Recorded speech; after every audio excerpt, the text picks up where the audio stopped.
Today we will try to understand the analogy of a thread of a screw and an inclined plane.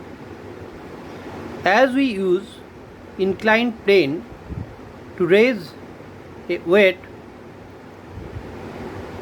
similarly we can use a threaded screw for lifting load, because threaded screw is nothing but it is a compact form of inclined plane. How? That I am explaining.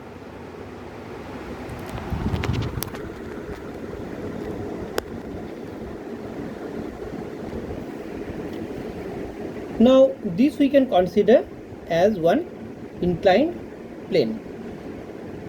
It is having one angle alpha with the horizontal line. Now I am wrapping this around one cylinder, and the diameter of the cylinder is say dm. So I am wrapping it at first. Now whenever I am wrapping this one, this edge of the inclined plane, this is making the thread. Now see, this is similar to the thread which is having one helix. Okay, now whenever I am wrapping this one, it is making one complete turn. Now if I develop it, you see, this is the inclined plane. So if you develop the thread, it will be one inclined plane. And what will be this dimension? Length of the base. If this diameter of the cylinder is dm, in that case it will become, the base will become pi dm, and this height is the lead of one thread. Okay, now I am drawing this triangle, this right angle triangle here. Now you can see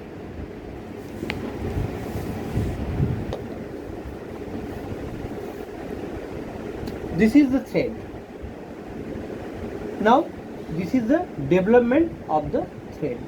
So this point to this point, this distance was L. So here this will be L. And what about this dimension? This is the perimeter of this cylinder.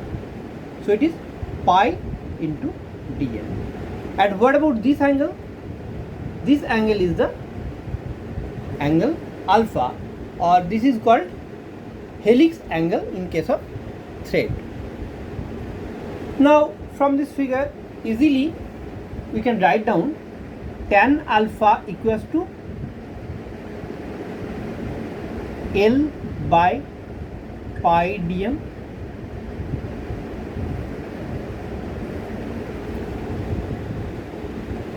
Now here the load will act vertically downward like this,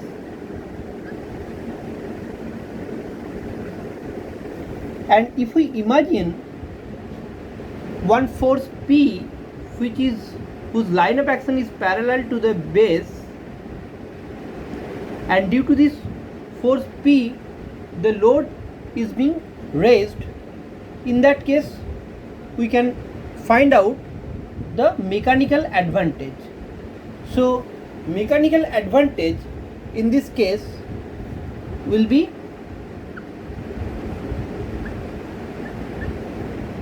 load by effort. So it is W by P. Now if we draw other forces, that is if we draw the free body diagram, then what are the other forces that we must draw? If we imagine that a load is being raised with the help of this force P, so definitely as the motion is in this direction, so we must show the friction force in this direction, and also we must show the normal reaction of the plane, and that will be in this direction, perpendicular to the plane of the this one. So this one is normal reaction N.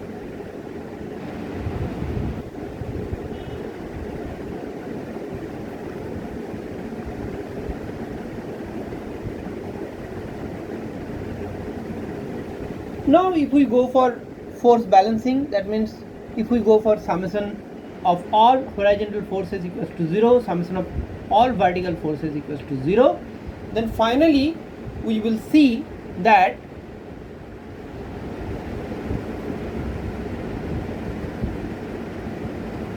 P will come as W into tan of phi plus alpha.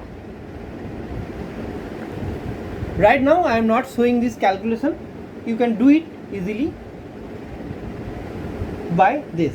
Summation of all horizontal forces equals to 0 and summation of all vertical forces equals to 0.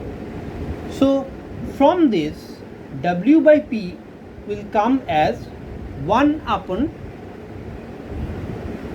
tan of phi plus alpha. So this is mechanical advantage. Now if we try to find out the efficiency, then how we can proceed?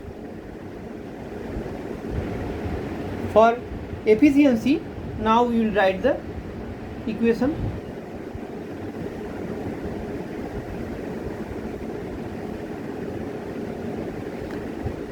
Efficiency is eta. Eta is equals to energy output by energy input. So here W is the load which is being raised from this point to this point. So in the direction of load, the displacement is L. So W into L is the energy output, and energy input is how much? It is P into the distance moved by the point of application of this force is pi into dm, because when W is raised from this point to this point, the point of application of P, it moves from this point to this point. So it is W by P into L by pi dm. Now previously we have seen this L by pi dm, that is equals to tan alpha. And what about this W by P? So this is tan alpha L by pi dm, tan alpha. And what about this W by P?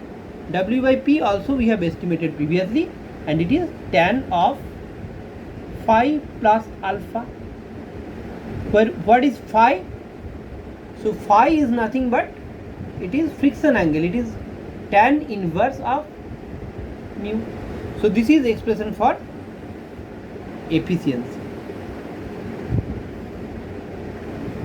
Today up to this.